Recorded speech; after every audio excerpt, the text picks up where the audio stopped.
Because if you knew that your soul's on a mission every morning, you'd be asking yourself, not waiting for someone to tell you, what's my mission today?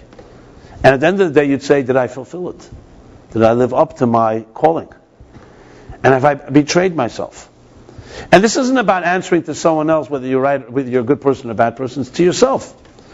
You have a destiny. Are you living up to it or not? Do you even know what your mission is? So accountability is not a burden, it's a gift. It's the gift of a person knows that they're on a mission.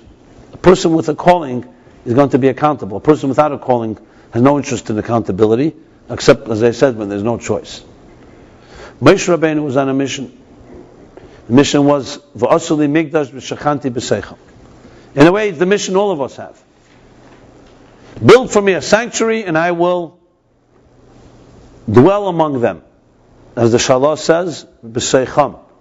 Not I will dwell in it, in the structure. I will dwell among them, among chol echad, but in the hearts and souls of the people.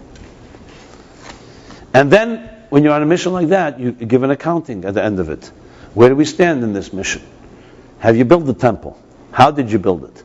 What did you use? What materials did you use? So the same thing in our lives. Each of us is blessed with materials, with gold, silver, copper, hopefully in abundance, with all kinds of gifts.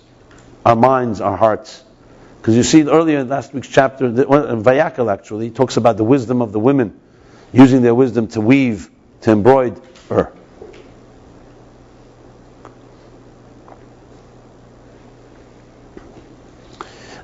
So they contributed not just physical materials, also their gifts, their skills.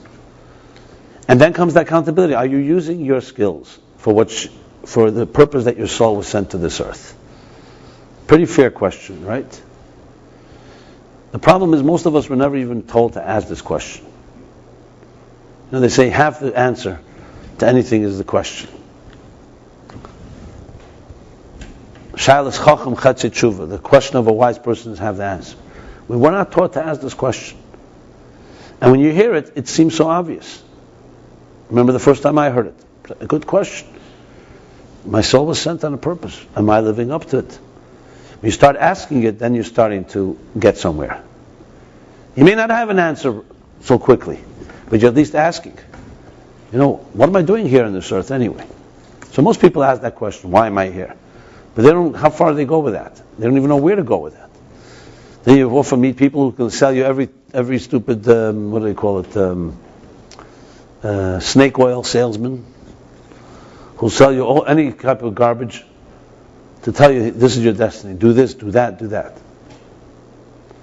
The Torah says your destiny is that you were sent here to earth on a mission. Each of us here has a particular unique mission. There are no two people alike, because there are no two missions alike. There's overlap, there's general principles, but each of us has unique skills. Ein de'asein shavis, ein partzefein shavis. No two people think alike, no two people look alike.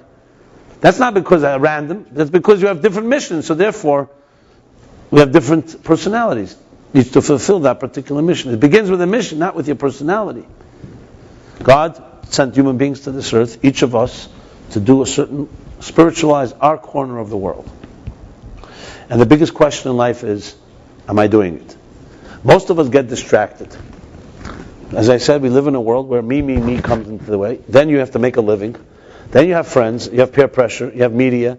We have everything competing and inundating and basically occupying our psyches. And throw into the equation all our psychological fears and insecurities and all the hours we spend in therapy and all the other stuff to heal. We don't have any room for our souls to even ask that question. Why am I here? We're busy battling demons all the time.